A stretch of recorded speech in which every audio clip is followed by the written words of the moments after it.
भारत की आजादी की दास्तान बहुत लंबी और दर्दनाक रही है। करीब 250 साल तक हमारे देश ने अंग्रेजों की गुलामी सही। लाखों लोग, चाहे वे बच्चे हों, बूढ़े हों या जवान, सबने अपनी जान कुर्बान की। इन्हीं बलिदानों की वजह से हम आज खुले आसमान में आजाद सांस ले पा रहे हैं और आजादी के 69 वर्ष पूरे होने पर अमृत महोत्सव मना रहे हैं। लेकिन एक सवाल हमेशा उठता है, अंग्रेज भारत में आए कैसे? क्योंकि सच तो यह है कि भारत हमेशा से इतना शक्तिशाली और समृद्ध रहा कि बाहर से आने वाला हर कोई यहाँ कदम रखने से पहले 100 बार सोचता था। उस समय दिल्ली की गद्दी पर मुगल शासकों का साम्राज्य था और दूसरी ओर मराठा भी अपने साहस और वीरता के लिए मशहूर थे। ऐसे में अंग्रेजों को यहाँ राज जमाने के लिए बहुत बड़ी चालें चलनी पड़ी। इतिहास बताता है कि 16वीं सदी के आखिर तक भारत दुनिया के सबसे धनी देशों में गिना जाता था। कहा जाता है कि पूरी दुनिया में जितना सामान बनता था उसका लगभग 25% उत्पादन अकेले भारत करता था। यही वजह थी कि भारत को सोने की चिड़िया कहा जाता था। इसी बीच यूरोप की स्थिति अलग थी। इंग्लैंड उस समय गृह युद्ध से जूझ रहा था। उनकी अर्थव्यवस्था पूरी तरह से डगमगा चुकी थी और कृषि पर ही निर्भर थी। वहीं पुर्तगाल और स्पेन समुद्री व्यापार के जरिए काफी आगे बढ़ चुके थे।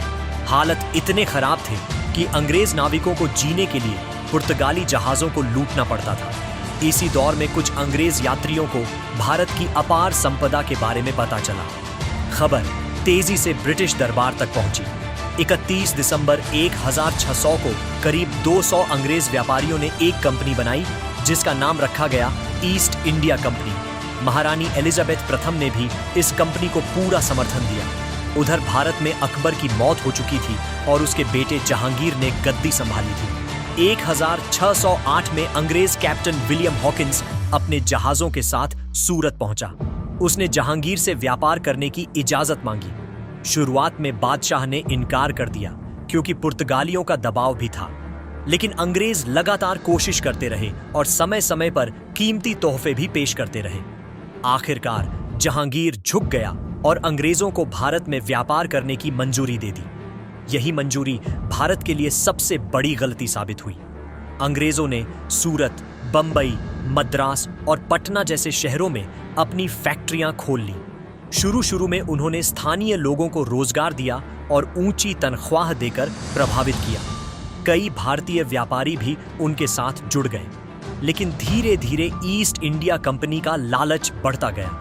1686 में अंग्रेजों ने औरंगजेब के खिलाफ युद्ध छेड़ा। नतीजा ये हुआ कि मुगल सेना ने उन्हें हरा दिया। अंग्रेजों ने उस हार से एक सबक लिया कि सीधे युद्ध से मुगलों को हराना आसान नहीं है। तभी उन्होंने नई नीति अपनाई, फूट डालो और राज करो, यानी आपसी दुश्मनी बढ़ाओ और उसका फायदा उठाओ।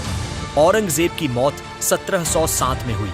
इसके बाद मुगल साम्राज्य बिखरने लगा। कमजोर और अनुभवहीन शासक एक एक करके गद्दी पर बैठे।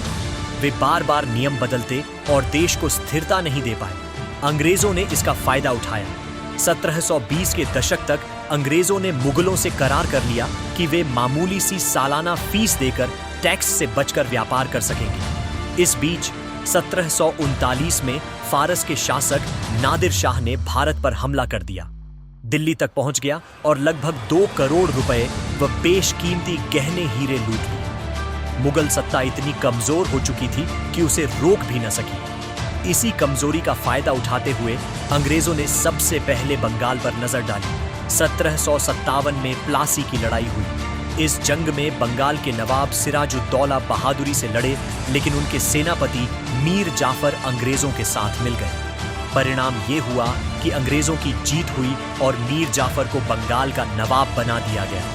यही नहीं, 1764 में बक्सर की लड़ाई हुई। इसमें अंग्रेजों का मुकाबला मुगल शासक शाह आलम द्वितीय, बंगाल और अवध की संयुक्त सेनाओं से था, लेकिन अंग्रेजों ने तीनों को हरा दिया। इस जीत के बाद ईस्ट इंडिया कंपनी को भारत पर राज करने का कानूनी अधिकार भी मिल गया। इसके बाद अंग्रेजों ने एक एक करके भारतीय रियासतों को अपने कब्जे में लेना शुरू किया। उन्होंने मराठों और निजामों को आपस में लड़वाया और बाद में खुद उनका लाभ उठाया।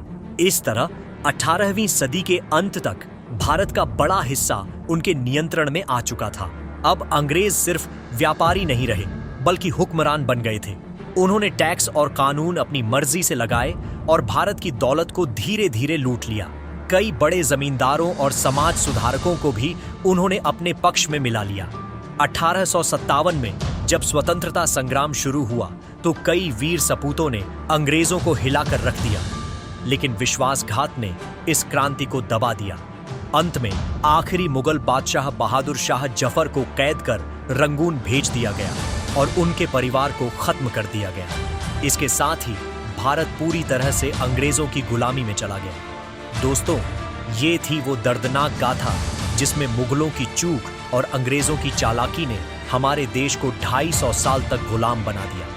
अब अंग्रेजों की भारत में पकड़ के लिए केवल मुगल जिम्मेदार थे या उस समय के भारतीय राजाओं की आपसी कलह भी? अगर आपको यह वीडियो जानकारीपूर्ण लगा तो इसे लाइक करें, अपने दोस्तों और परिवार के साथ शेयर करें और चैनल को सब्सक्राइब करके बेल आइकन जरूर दबाएं ताकि हमारे आने वाले वीडियो आप तक पहुंचते रहें।